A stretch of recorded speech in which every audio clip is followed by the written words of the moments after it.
Hello students. देखो nitrogen oxygen family चल रहा है ब्लॉक केमिस्ट्री में और नाइट्रोजन के कंपाउंड्स हम पढ़ चुके हैं। अमोनिया, नाइट्रिक एसिड, दो सबसे इंपॉर्टेंट कंपाउंड्स थे। वी स्टडीड नाइट्रोजन के नीचे कौन बैठा हुआ है? Phosphorus. So now we shall talk about the phosphorus. और खासकर फॉस्फोरस के एलोट्रोप्स इंपॉर्टेंट होते हैं। Allotropy is also important for phosphorus. 3 common allotropes होते हैं, उनके बारे में कई इंपॉर्टेंट बातें हैं और सबसे इंपॉर्टेंट बात है उनकी थर्मोडायनेमिक स्टेबिलिटी, जो कि फिजिकल केमिस्ट्री में, थर्मोकेमिस्ट्री में क्वेश्चन भी पूछा जाता है। तो let us talk about phosphorus. तो फॉस्फोरस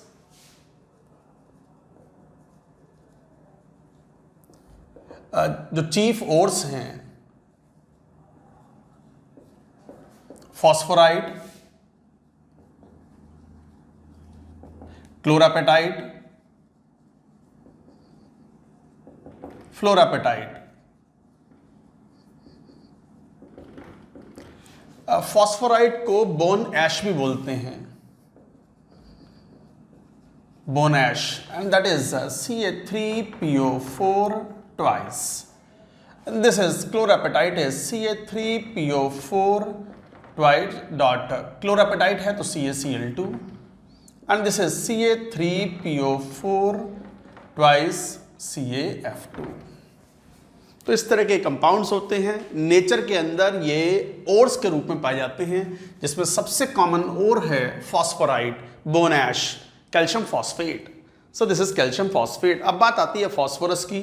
तो फॉस्फोरस में जब हम बात करते हैं तो एलोट्रोपी की भी बात करेंगे। तो लिखो प्रिपरेशन एंड एलोट्रोपी, सब एक साथ ही बात कर लेते हैं।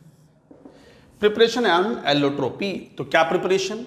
जैसे प्रिपरेशन व्हाइट फॉस्फोरस होता है, रेड फॉस्फोरस होता है, ब्लैक फॉस्फोरस होता है। 3 मेन फॉर्म होते हैं, जिसमें black is almost non reactive, inert nature का है, and white phosphorus is highly reactive. क्यों रिएक्टिव है ये भी बात करेंगे। पता होता है केमिकल बॉन्डिंग के बेसिस पे, because of the angle strain, internal bond angle is 60 degree and bond strain बहुत ज्यादा होने की वजह से इट इज हाईली रिएक्टिव। कौन सा? White phosphorus. तो जरा प्रिपरेशन में देखें, जैसे कैल्शियम फॉस्फेट, ये कौन सा ओर? दिस इज फॉस्फोराइट ओर।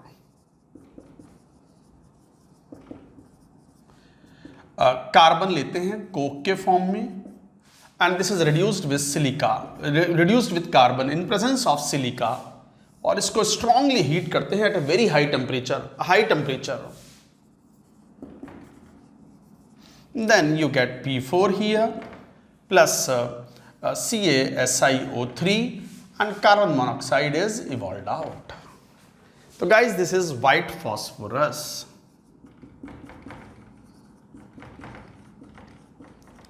ये व्हाइट फॉस्फोरस है। व्हाइट फॉस्फोरस से हम रेड और ब्लैक फॉस्फोरस भी बना सकते हैं। कैसे बना सकते हैं? मान लो इस व्हाइट फॉस्फोरस को आप लगभग 473 केल्विन पर हीट करो at high pressure.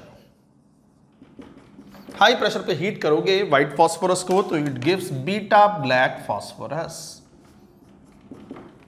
Which is orthorhombic structure.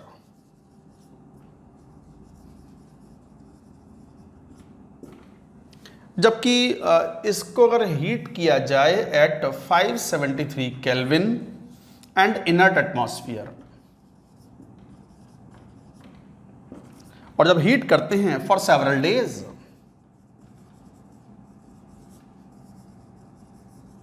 Then you get red phosphorus.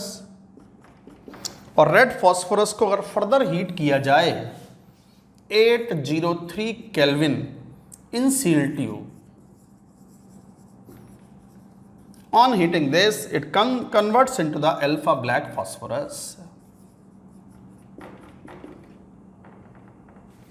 Alpha black phosphorus. तो ब्लैक फॉस्फोरस भी 2 फॉर्म में होता है, orthorhombic and alpha black phosphorus. The crystalline structure is rhombohedral.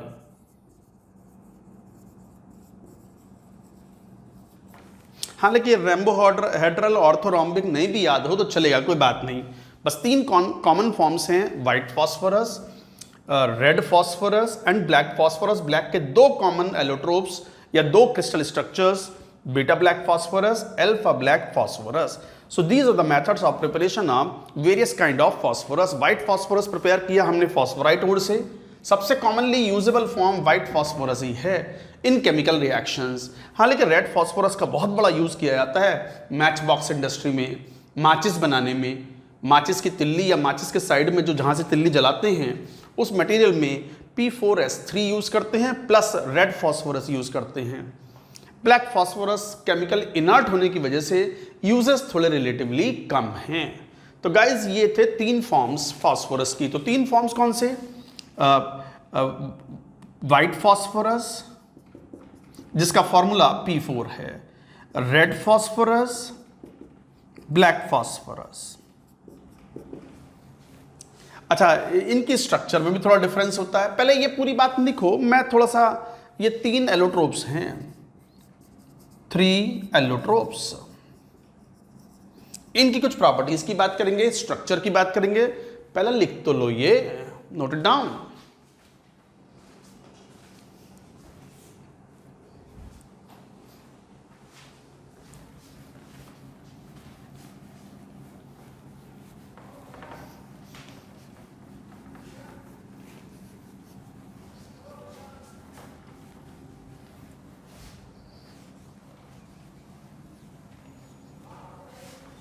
जैसे व्हाइट फॉस्फोरस, इसका formula होता है P4 molecular formula, and the structure is tetrahedron के वर्टाइसिस पर चारों फॉस्फोरस एटम्स होते हैं like this. So this is white phosphorus and lone pairs are present, and this is sp3 hybridized and the bond angle is 60 degree. So because of the small bond angle strain is very high, that's why it is highly reactive. तो white phosphorus highly reactive, बाद में इस बात को कहेंगे, अभी तो हम स्ट्रक्चर की बात कर लें। Red phosphorus polymeric 3 coordinate structure. 3 coordinate का मतलब यह हो गया कि हर फॉस्फोरस 3 अलग फॉस्फोरस से कनेक्टेड है लाइक दिस, P, P, ये P,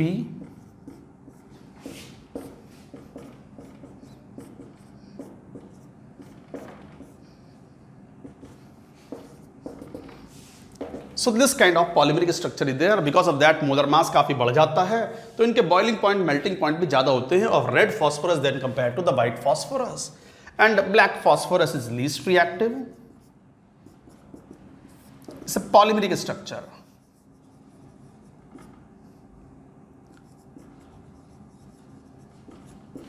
ग्रेफाइट जैसी स्ट्रक्चर होती है काफी कुछ इसकी, और ये स्ट्रक्चर इस तरीके से बनती चली जाती है।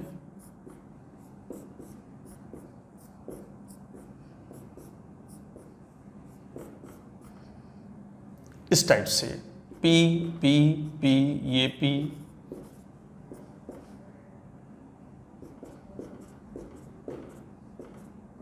सब में फॉस्फोरस एटम्स हैं, highly polymerised, more polymerised, and like that structure will be there. And तो ये था polymeric structure of the black. तो प्रॉपर्टीज वाइज अगर देखें तो लीस्ट रिएक्टिव है ब्लैक फॉस्फोरस, मोस्ट रिएक्टिव है व्हाइट फॉस्फोरस। तो white is more than red, more than black, किसमें? Order of reactivity.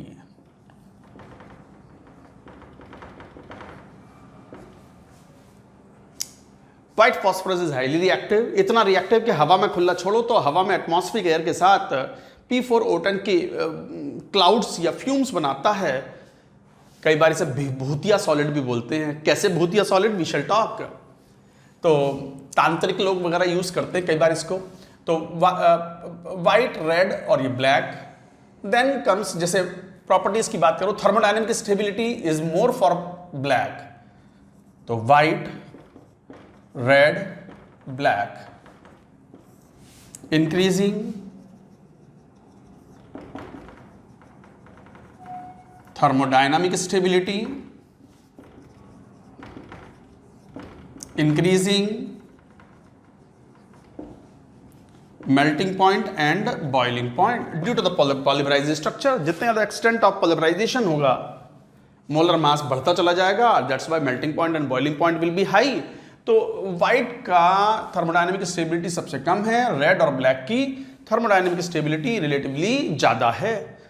अच्छा, यहीं पे एक इंपॉर्टेंट पॉइंट भी, standard enthalpy of formation of P4 at 298 kelvin is taken 0। Reference में व्हाइट फास्फोरस लिया गया है जिसका standard enthalpy of formation at 298 kelvin is taken 0, जबकि इससे ज्यादा स्टेबल है रेड एंड ब्लैक नहीं लिए जाते because they are not easily reproducible form, आसानी से रिएक्शन नहीं करते, इसलिए इनको नहीं लेते। तो इसका मतलब ये हुआ कि रेड और ब्लैक का जो डेल्टा एच फॉर्मेशन है स्टैंडर्ड पी रेड और P black, that is negative.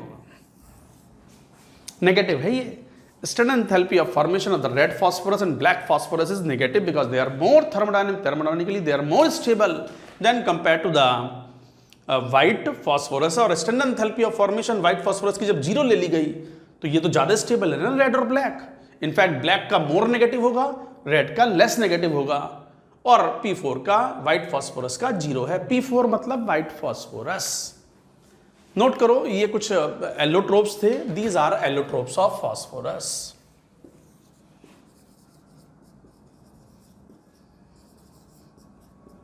Note it down, note करें इसको अच्छे से।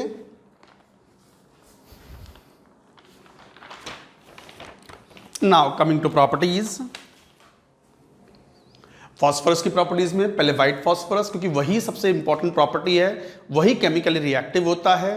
रेड और ब्लैक फास्फोरस की रिएक्टिविटी काफ़ी कम होती है, तो ये मैं हटा देता हूं, नोट करें।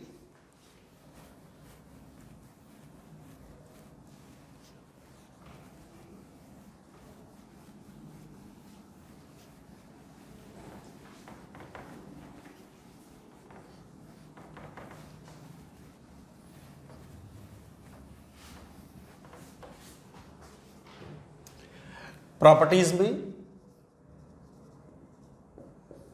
जैसे मान लो ए व्हाइट फास्फोरस की बात करें, phosphorus P4, white phosphorus highly reactive है, व्हाइट कलर का है, अब व्हाइट बोल रहे हैं, सॉलिड है रूम कंडीशन पर, बट हाईली रिएक्टिव है and when exposed to the atmospheric air shows phosphorescence. Phosphorescence means light emit out करता है। तो लिखो point wise, white waxy solid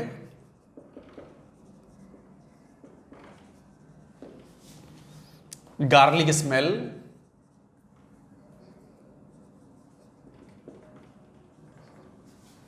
insoluble in water but soluble in carbon disulphide, benzene, CHCl3 chloroform. Organic solvents में soluble है but पानी में insoluble है। Highly reactive,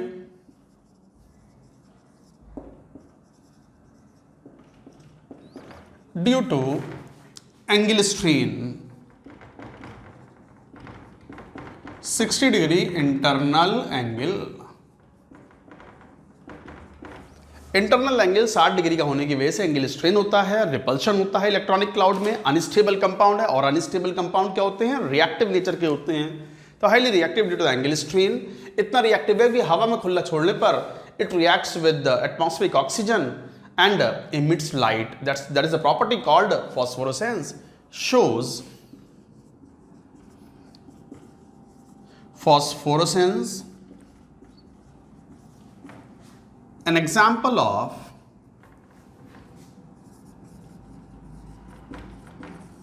chemiluminescence.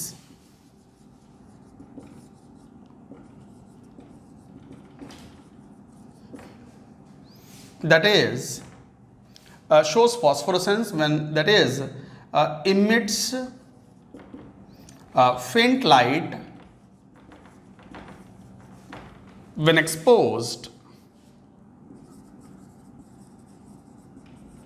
to atmospheric air। तो ये जो P4 है व्हाइट फास्फोरस, ये O2 के साथ, जो हवा में O2 है उसके साथ P4O10 बनाता है एंड इमिट्स लाइट, और ये फ्यूम्स बनाता है। हवा में खुला छोड़ दो तो स्लोली ये रिएक्शन मूव करती है एंड वाइट फ्यूम्स और वाइट क्लाउड, वाइट क्लाउड बनता है P4O10 का और light is emitted out. Light emitting process is called chemiluminescence. Luminescence मतलब लाइट, केमी मतलब केमिकल रिएक्शन, तो ऐसी केमिकल रिएक्शंस जिसमें लाइट इमिट आउट हो दैट इज कॉल्ड केमिल्यूमिनेसेंस। और चूंकि फॉस्फोरस कर रहा है इसलिए अब वर्ड यूज करते हैं phosphorescence, word is important, phosphorescence word is important and it is an example of chemiluminescence. Luminescence मतलब रोशनी बनना because of chemistry, because of chemical reaction. तो केमिकल रिएक्शन की वजह से लाइट इमिट आउट होती है, that is called chemiluminescence and this is due to the phosphorus, तो फॉस्फोरेसेंस भी बोलते हैं इसको। लिख लो, this is an important, very important property,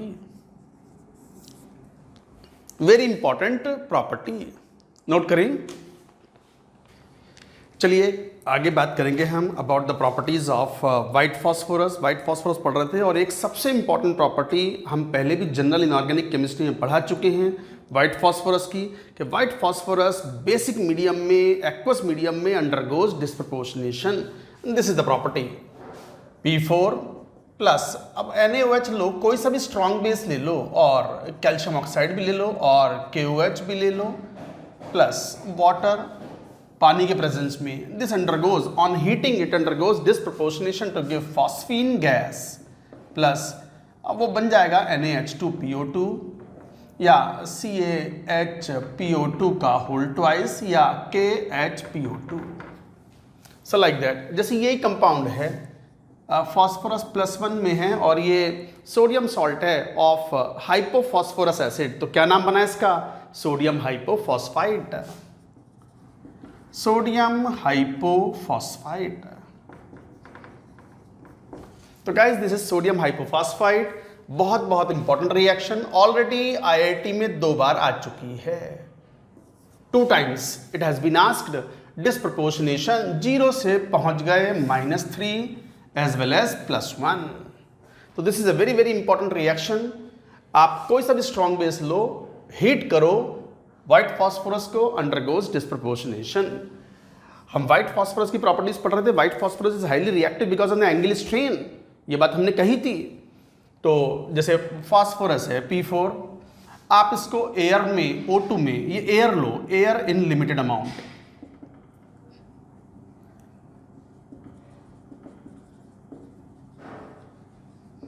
limited amount में लो तो you will get P4O6 plus P4O10, ये मेजर प्रोडक्ट होगा। बट यही अगर आप रिएक्शन कराते हो O2 प्योर O2 से रिएक्शन कराओगे तो product will be P4O10 burn कराने पर। और यदि आप मॉइस्ट एयर से रिएक्शन कराओगे इन एक्सेस,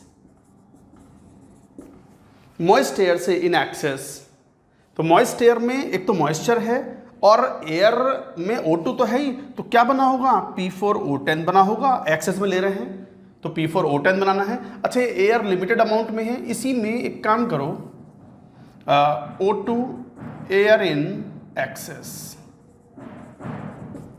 ये बड़ी इंपॉर्टेंट रिएक्शन है, मैंने सारी एक साथ लिख दी यहां पर। Then the product is predominantly P4O10। ये तो सब आपको पता ही होता है कि जैसे सोडियम हुआ, फॉस्फोरस हुआ, कार्बन हुआ, ये रिएक्शन सबको पता होती है। बच्चों को 9वीं 10वीं क्लास से सीखना स्टार्ट कर देते हैं कि जैसे कार्बन है उसको बर्न करो हवा में, अगर ऑक्सीजन की कमी है तो carbon monoxide is a principal product, और यदि ऑक्सीजन की अधिकता है, एयर की अधिकता ली है आपने, एक्सेस लिया है ऑक्सीजन का, then the main product obtained is CO2 carbon dioxide. Same thing out here, phosphorus यदि लिमिटेड ऑक्सीजन के साथ रिएक्शन कर रहा है तो मेजर प्रोडक्ट इज P4O6, हाँ लेकिन थोड़ा बहुत P4O10 जरूर बनेगा। बट यदि O2 एक्सिस में ले लिया तो the principal product will be P4O10, बहुत थोड़ी सी मात्रा में P4O6 हो सकता है, क्योंकि P4O6 भी O2 के साथ कंबाइन होने के बाद इट फॉर्म्स P4O10। और यदि प्योर ऑक्सीजन लिया है, हीट किया है यहाँ पर, तो फिर प्रिंसिपल प्रोडक्ट इज P4O10। और यदि मॉइस्ट एयर ली है एक्सेस में तो P4O10 बना होगा plus moisture in air, depending upon amount POCl यहाँ पर बना देगा for phosphoric acid. orthophosphoric acid will be formed, H3PO4.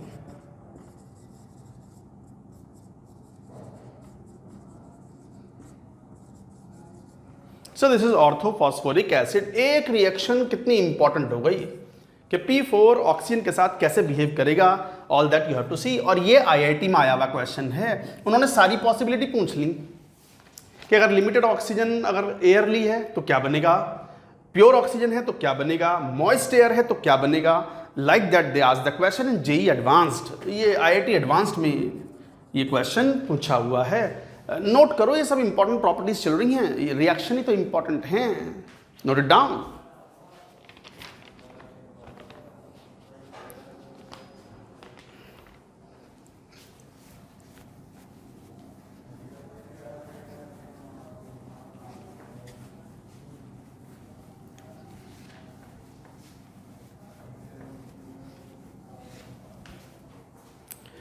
Next property is like phosphorus, मान लो कैल्शियम से रिएक्शन करता है तो Ca3P2 बनाता है, calcium phosphide.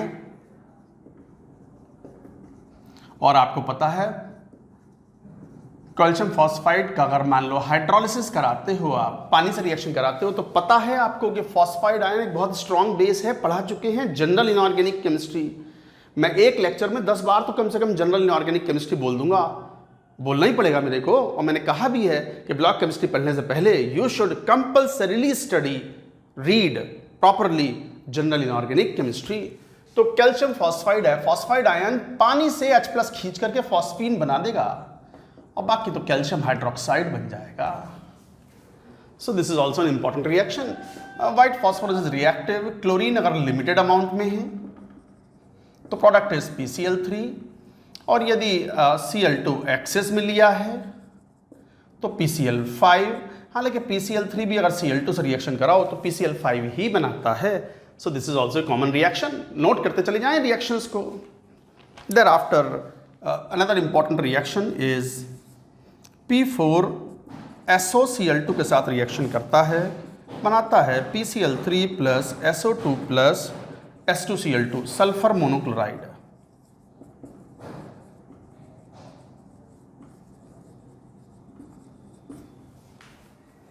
Important reaction, another important reaction, white phosphorus is reactive in nature, SO2Cl2, ये thionyl chloride, ये sulfuryl chloride।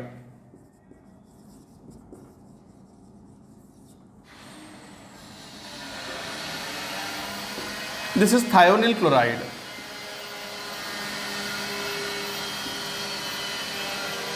and the product obtained is PCl5 plus SO2। Both the reactions are important, mark करते जाएं, note करें ये reactions, note करें reactions. Phosphorus की है, then comes another very very important reaction, very important reaction. Iodine से reaction कराते हैं I2 के साथ में इन प्रेजेंस ऑफ वाटर।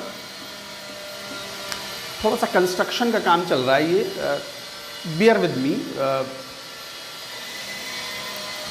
तो यहां से ये बन जाएगा, this is PH4I plus HI plus H3PO4, this is the product. और ये KOH के साथ रिएक्शन कराते हैं एक्वस सॉल्यूशन के, तो pure phosphine is liberated. This is, ये अलग है, कोई रिलेशन नहीं है, pure phosphine. Actually pure phosphine बनाने का यही एक तरीका है।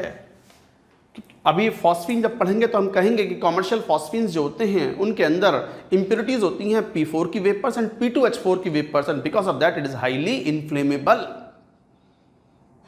और उसका यूज भी किया जाता है होम सिग्नल में, अभी आएंगे उस पर।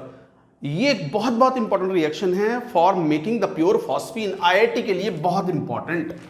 कि फॉस्फोरिसिन को आयोडीन एक अच्छा ऑक्सीडाइजिंग एजेंट है और ये फॉस्फोरस एक रिड्यूसिंग एजेंट की तरह बिहेव करता है।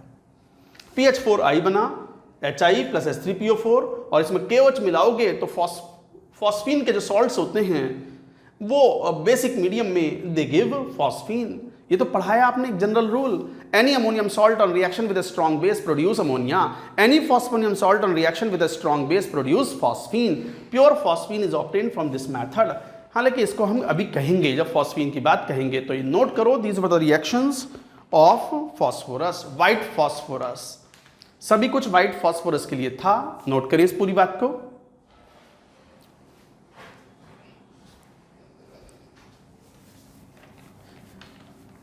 हालांकि रेड और ब्लैक फॉस्फोरस बहुत कम रिएक्टिव होते हैं, तो उनकी प्रॉपर्टीज भी बड़ी लिमिटेड होती हैं, यूज भी कम आते हैं। तो फिर भी हम कुछ वाइटल पॉइंट्स तो लिखेंगे about red and black phosphorus, allotropic forms of phosphorus. Red phosphorus, इसकी कोई ओडर नहीं होती, ओडरलेस होता है, पॉइजनस भी नहीं होता, odourless, non poisonous, insoluble in water, नहीं घुलता, एंड CH2, कार्बन डाइसल्फाइड में भी नहीं घुलता। This is the difference between the white phosphorus and red phosphorus. White phosphorus पानी में नहीं घुलता, पर कार्बन डाइसल्फाइड या क्लोरोफॉर्म में घुल जाता है, जबकि रेड फॉस्फोरस दोनों में ही नहीं घुलता। तो these are the properties like that you have to remember. Much less reactive,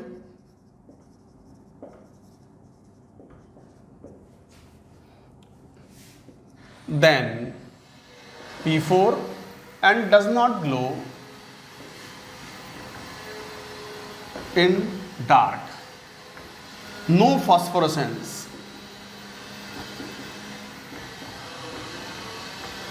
ये कोई फॉस्फोरेसेंस शो नहीं करता। हालांकि सम ऑफ द प्रॉपर्टीज, जैसे O2 के साथ हीट करो हाई टेम्परेचर पर, क्योंकि लेस रिएक्टिव है, बनाएगा वही P4O10, अगर एक्सेस में लिया है तो। P4 नहीं दे रहा है, P रेड है, रेड फॉस्फोरस। तो रेड फॉस्फोरस O2 के साथ बर्न करेगा तो P4O10 बनाता है, बट टेम्परेचर हाई मेंटेन करना पड़ेगा। हालांकि रेड फॉस्फोरस कॉन्सेंट्रेट HNO3 के साथ रिएक्शन करता है और बनाता है H3PO4 plus NO2 vapours are evolved out.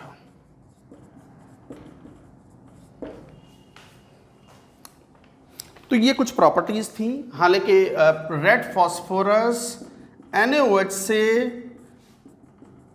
No disproportionation, ये इंपॉर्टेंट डिफरेंस है between white phosphorus and red and black.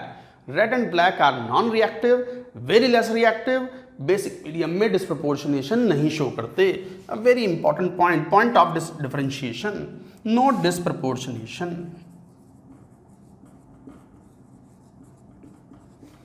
कोई डिस्प्रपोर्शनेशन नहीं होता। और एक खास use, red P is used in making match box with P4S3। माचिस की तिल्ली होती है, माचिस होती है, माचिस की तिल्ली पर जो वो रेडिश ब्राउन मटेरियल होता है, that consist of mainly P4S3 and red phosphorus. तो माचिस इंडस्ट्री के अंदर, मैच बॉक्स इंडस्ट्री के अंदर इट इज कॉमनली यूज्ड। तो ये कुछ प्रॉपर्टीज थी रेड फॉस्फोरस, सफिशिएंट, इतना काफी है। ऐसे ब्लैक फॉस्फोरस के लिए भी लिख लेंगे, पूरी बात नोट करो।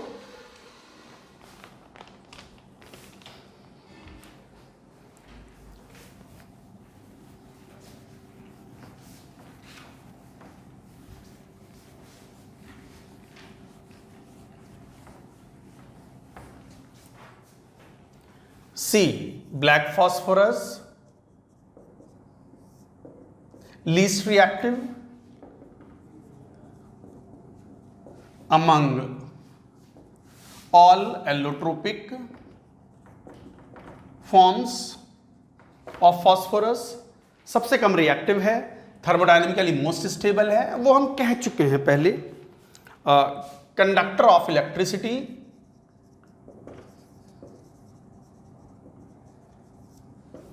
बाकी दोनों forms non conductor of electricity हैं, बैड कंडक्टर ऑफ इलेक्ट्रिसिटी है, but actually conductor of electricity में it is more of semiconductor.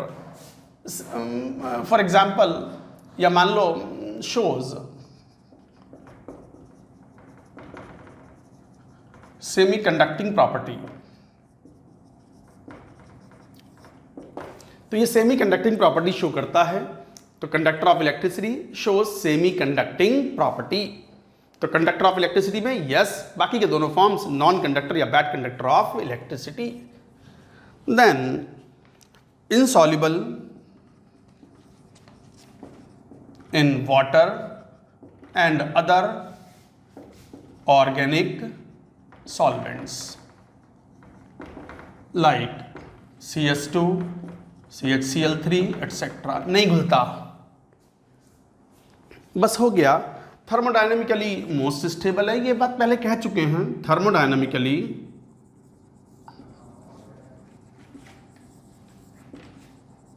Most stable allotrope.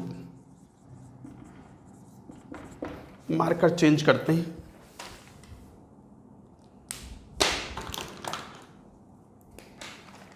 जैसे मान लो फिजिकल केमिस्ट्री का एक सवाल पूछ लिया जाए आपसे। ये एक इंपॉर्टेंट क्वेश्चन है कि which has positive delta HF not at 298 kelvin. मान लो ये क्वेश्चन हो कि इनमें से कौन सा positive standard enthalpy of formation रखता है एट 298 केल्विन, जिसमें P4, B, P red, C, P black, D graphite, E diamond. जरा बताइए आंसर। मैं जरा मार्कर में इंक भर लूँ जरा एक बार।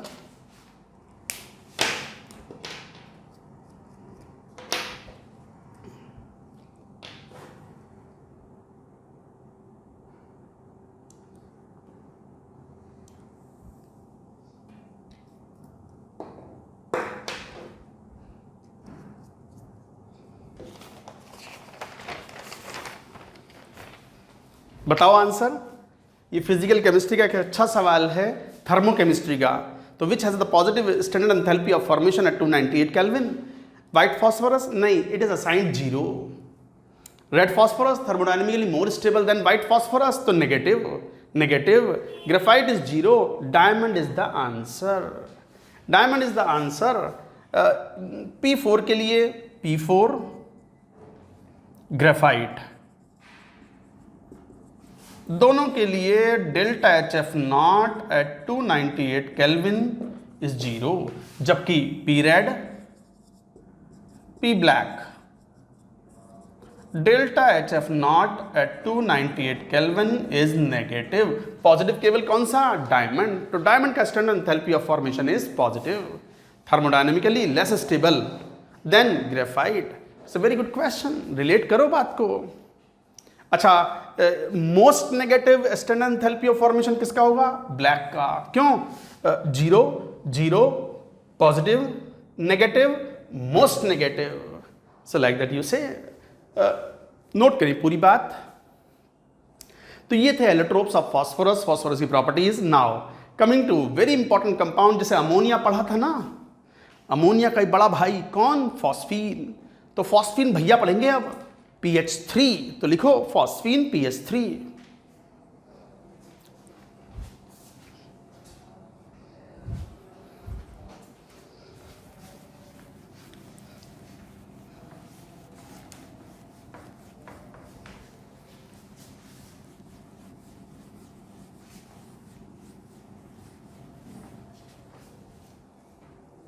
फॉस्फीन जैसे अमोनिया होता है ऐसी NH3, ऐसी PH3 होता है। बस अंतर इतना है कि ये वीकर बेस है देन अमोनिया, और अमोनिया में रिड्यूसिंग प्रॉपर्टी काफ़ी कम होती हैं। Phosphine is a good reducing agent. तो these are the main differences. जैसे ammonia is highly soluble in water, but phosphine is very less soluble in water, sparingly soluble in water. तो phosphine पढ़ेंगे PH3। Preparation first, methods of preparation of phosphine, वही metal phosphide CA3P, aluminium phosphide, hydrolysis कराओगे। General inorganic chemistry में GIC में पढ़ाया हुआ है। Any metal phosphide on hydrolysis produce phosphine gas. Phosphine is produce plus calcium phosphide hydroxide और aluminium hydroxide is formed. दूसरा, पता ही है कि व्हाइट फॉस्फोरस को अगर हम डिस्प्रपोर्शनेट कराते हैं बेसिक मीडियम में, phosphine is liberated plus NaH2PO2। These are very common methods. H3PO3 को हीट कर दो strongly, forms H3PO4 plus phosphine. ये भी बता चुके हैं जनरल इनऑर्गेनिक केमिस्ट्री में कि फास्फोरस और नाइट्रोजन के मिडिल ऑक्सीडेशन स्टेट के, इंटरमीडिएट ऑक्सीडेशन स्टेट्स के जो ऑक्सी एसिड्स होते हैं, हीट करने पर दे अंडरगो डिस्प्रपोर्शनेशन। बता तो मैं सब कुछ चुका, रिपीट हो रही हैं चीज़ें। अगर कोई जनरल इनऑर्गेनिक केमिस्ट्री के वो कुछ लिमिटेड लेक्चर्स ही पढ़ के चला जाए ना एग्जाम में, तो जेई मेन या जेई एडवांस्ड में 30-40% क्वेश्चन पूरी ब्लॉक केमिस्ट्री कराएगा, 50% तक क्वेश्चन सॉल्व हो जाएंगे। इतना इंपॉर्टेंट है वो। किसी के पार्ट टाइम मान लो 2 ही घंटे हो और पूरी ब्लॉक केमिस्ट्री करनी हो, पढ़ा ही ना हो कभी, GIC पढ़ के निकल लियो, देखो फिर result, you will be able to solve questions. तो ये प्रिपरेशन मेथड्स हैं that you have to remember. जैसे PCl3, इसका रिडक्शन LiAlH4 और LiH, ये पावरफुल रिड्यूसिंग एजेंट्स हैं। Then it forms phosphine plus LiCl या AlCl3 इज ऑब्टेन्ड प्लस क्या, यही बने बस। These are the methods. अच्छा, ये जितनी भी फॉस्फीन बन रही है, ये फॉस्फीन हुआ, ये फॉस्फीन हुआ, जितने भी फॉस्फीन हैं बन रही हैं, this is impure phosphine which contains vapours of P4 and P2H4 impurities। ये इम्प्योर फॉस्फीन्स बनती हैं, जितनी भी फॉस्फीन बन रही है यहाँ पर, और इस कारण से ये इनफ्लेमेबल होता है। Due to this it is inflammable, due to impurities of P4 and P2H4, phosphine is inflammable.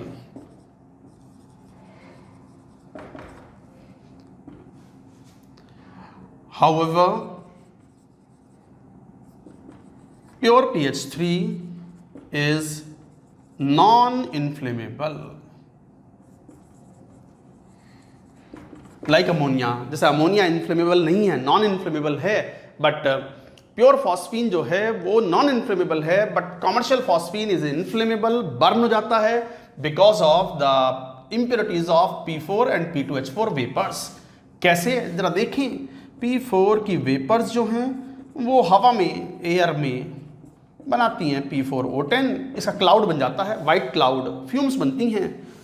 So P4O10 and P2H4 also burns in air to form P4O10 plus H2O। ये एक important point था कि जो भी ये methods of preparation of phosphine हैं which is impure, और impure के अंदर impurities of P4 and P2H4 की vapors होती हैं और वो combustible होती हैं, इसीलिए commercial phosphine is combustible but pure phosphine is not combustible। हालांकि pure phosphine burn हो जाएगा pure oxygen में when temperature is more than 150 degree Celsius, heat करने पर, हवा में खुला छोड़ने पर नहीं। तो ये भी एक important point था, you should remember। तो these are the properties। हालांकि वेरी प्योर बनाना हो तो क्या करें, तो फॉस्फीन में Ki से रिएक्शन करा दो, तो इसको प्योरीफाई करना हो तो क्या करें, फिफ्थ, वेरी प्योर फॉस्फीन कैसे बनाएं, इम्प्योर फॉस्फीन, इम्प्योर फॉस्फीन जो ऊपर से मिला है, having P4 and P2H4 vapours, आप इसे पास करा दो reaction with Ki and H2O, PH4I बनेगा, और बताया था इसे KOH में डिसॉल्व कर लो एक्वस सॉल्यूशन में, you get pure phosphine plus potassium iodide plus H2O, this is pure phosphine. तो जो इम्प्योर फॉस्फीन है उसकी Ki और H2O से रिएक्शन करा दो, PH4OI बनेगा, KOH से रिएक्शन कराओगे जब बेस में, तो any phosphonium salt on reaction with strong base will produce phosphine, phosphine is produced. Note करें, this is an important method. Note करें पूरी बात, ये थे प्रिपरेशन। Now coming to properties.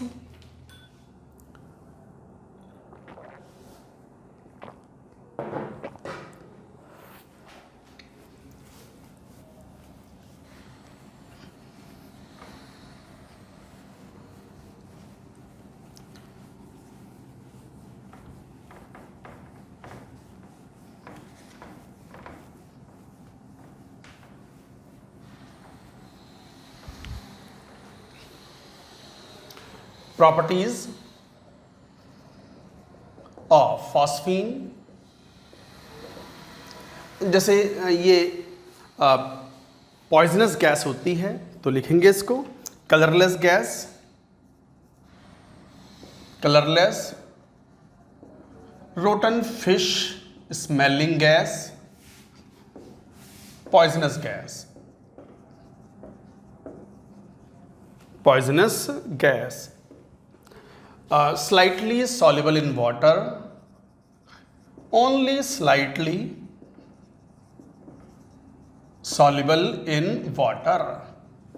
Ammonia नहीं, अमोनिया बहुत हाईली सॉल्युबल है पानी के अंदर, हाईली पोलर नेचर होने की वजह से फॉस्फीन की पोलर नेचर काफ़ी कम होती है तो बहुत कम घुलता है पानी के अंदर, but soluble in CS2 benzene, इनमें घुल जाता है। It can be dried by NaOH crystals or quicklime।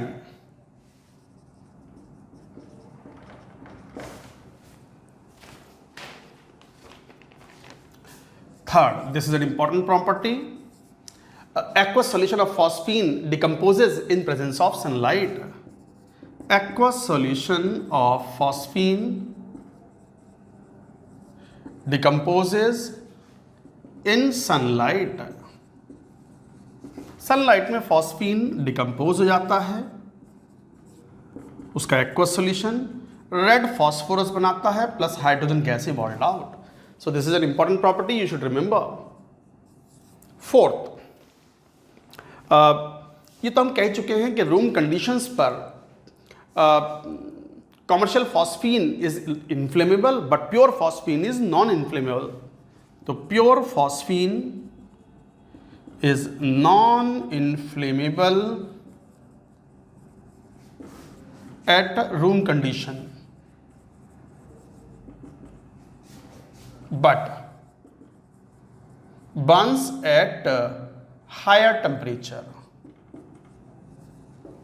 तो हायर टेम्परेचर में ये बर्न हो जाता है, तो PH3 बर्न होता है O2 के साथ, तो P4O10 प्लस, और temperature should be more than 150 degree Celsius. तो 150 डिग्री सेल्सियस के ऊपर ये बर्न हो जाता है, हवा में नहीं होता, plus H2O। But commercial phosphine जो होता है जिसके अंदर इंप्योरिटीज P4 और P2H4 की वेपर्स होती हैं, वो तो हवा में खुला ही बर्न हो जाता है, इनफ्लेमेबल है। तो pure phosphine is non inflammable, ये याद रखना, प्योर होना चाहिए तब। और यदि नॉर्मल फॉस्फीन है which always contain the impurities of the P4 and P2H4 तो वो बर्न होगा रूम कंडीशंस पर, बनाएगा P4O10। It is a strong reducing agent. कैसे? सिल्वर नाइट्रेट एक अच्छा ऑक्सीडाइजिंग एजेंट है, ये तो पढ़ा हुआ है आपने। इलेक्ट्रोकेमिकल सीरीज में हाइड्रोजन से जो नीचे वाले हैं दे आर ऑक्सीडाइजिंग एजेंट, और जो जितना नीचे होगा, जिसका SRP जितना ज़्यादा पॉजिटिव होगा, will act as a more powerful oxidising agent. तो Ag+ is good oxidising agent. Phosphine एक रिड्यूसिंग एजेंट है, रिएक्शन होती है तो सिल्वर का grey metallic PPT is obtained, grey metallic silver is obtained, plus you get HNO3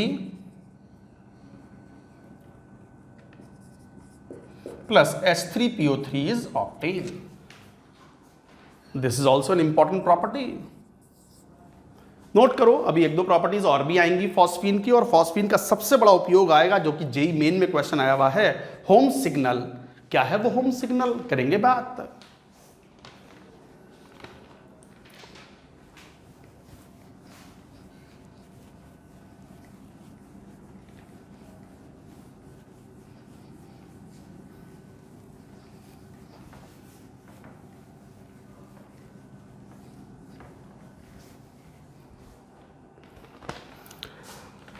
next property, number देख लेना, जो भी प्रॉपर्टीज का नंबर हो, मान लो 6th है। कॉपर सल्फेट के साथ फॉस्फीन रिएक्शन करता है तो Cu3P2 बनाता है प्लस H2SO4।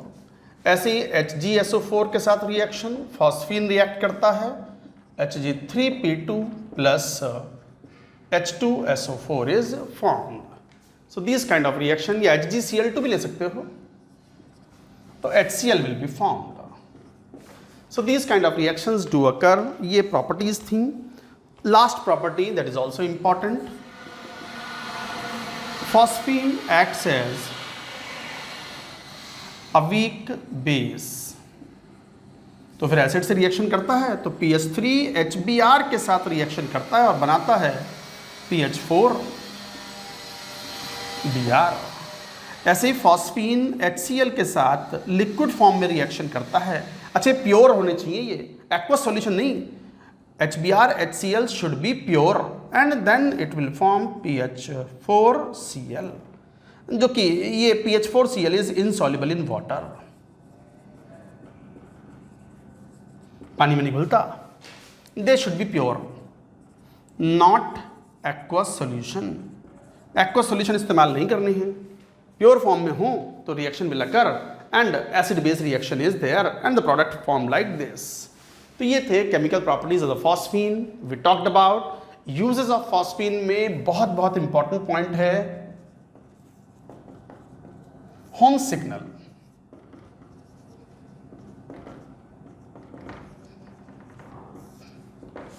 होम सिग्नल क्या करते हैं कि कंटेनर्स लेते हैं, ड्रम्स लेते हैं, ड्रम और कंटेनर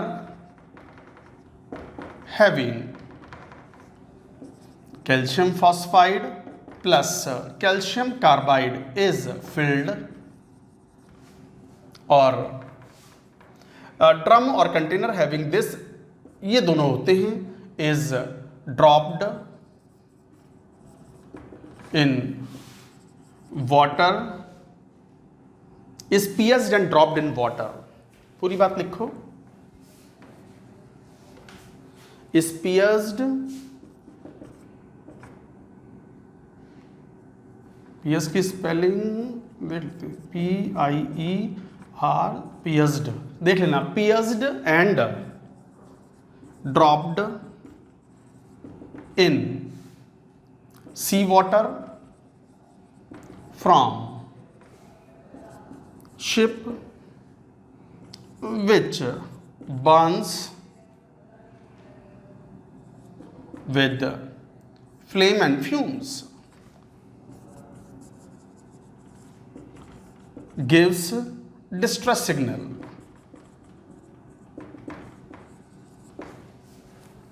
लिखो, करते क्या है होम सिग्नल में, जो शिप्स होते हैं ना, पानी के जहाज शिप्स होते हैं, कई बार जा रहे हो लो, इंजन फेल हो गया, कुछ हो गया, अटैक हो गया, पायरेट्स ने अटैक कर दिया, तो फिर आसपास में कोई हेल्प मिल जाए उसके लिए सिग्नल तो भेजना पड़ेगा। आवाज़ थोड़ी लगाएंगे बचा लो, ऐसे थोड़ी, कौन सुनने वाला है। तो ऐसे में होम सिग्नल का इस्तेमाल पहले किया जाता था। मेन डॉक पर ड्रम्स रखे हुए रहते थे, ड्रम्स या कंटेनर, उसके अंदर कैल्शियम फॉस्फाइड और कैल्शियम कार्बाइड भरा हुआ होता था, और क्रू को इंस्ट्रक्शन होती थी कि कोई भी अगर मान लो कुछ प्रॉब्लम आती है शिप में, तो आपको बस ड्रम उठा करके उसमें पियर्स करना है उसको, मतलब होल होता है वो, ताकि पानी जा सके अंदर, उसको पानी में फेंकना है, पानी में फेंकते ही पानी अंदर जाएगा, उसके अंदर calcium carbide, calcium phosphide and calcium carbide both will react with water, acetylene will be evolved out, calcium phosphide will be, phosphine will be evolved out, phosphine impure होगी, वो स्मोक्स जनरेट करेगा, बर्निंग होगी हवा में आने के कारण, और बर्निंग के कारण, हीट के कारण flame and fumes will be evolved out, और वो फ्लेम फ्यूम्स जब ऊपर तक जाएंगे तो दूर, कई किलोमीटर दूर अगर कोई और दूसरा शिप होगा, या जो रेस्क्यूइंग क्रू होगा वो बचाव के लिए आ सकते हैं। So this was use earlier. आजकल वैसे कम यूज़ होता है ये, आजकल तो वो फ्लेयर गन्स होती हैं, गन है उसमें गोली भरते हैं बड़ी वाली, पिक्चरों में दिखाते भी हैं, बस खटाक से गोली मारते हैं, वो 2, 3, 4, 5 किलोमीटर ऊपर तक वो फ्यूम्स जनरेट करते हुए जाती है, तो ताकि दूर कोई अगर मान लो लाइट हाउस हो या मान लो कोई और शिप जा रहा हो तो मदद के लिए, हेल्प के लिए आ सके। So this is the purpose of the home signal. JEE main में क्वेश्चन क्या था? जेई का क्वेश्चन था ये कि होम सिग्नल्स में क्या भरते हैं? भैया ये भरते हैं calcium phosphide and calcium carbide. समझ गए बात को? सो this is the main use. और दूसरा उसका यूज आता है स्मोक स्क्रीन्स में। Second use is used in making smoke screens.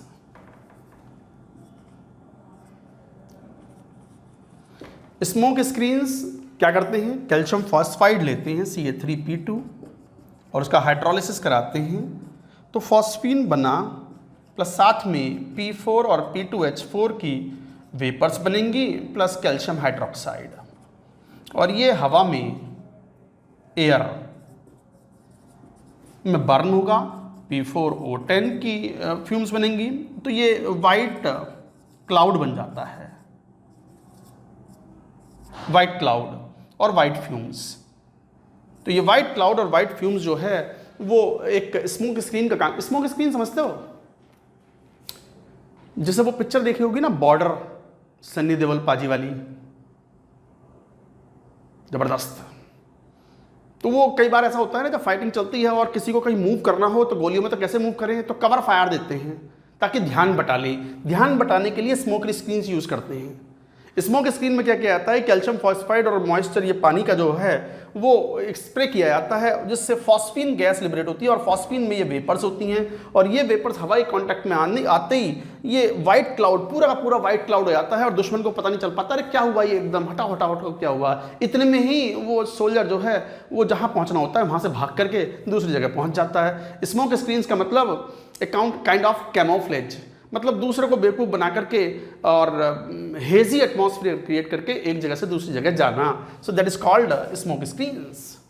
तो गाइस स्मोक स्क्रीन्स बनाने में भी काम में आता है calcium phosphide, ultimately phosphine which is impure, and these under room temperature air में बर्न होने के बाद व्हाइट क्लाउड बनाते हैं और P4O10। तो गाइस ये थे important. Phosphine is also important. JEE में इस तरह क्वेश्चन आए भी हैं। That's it for now.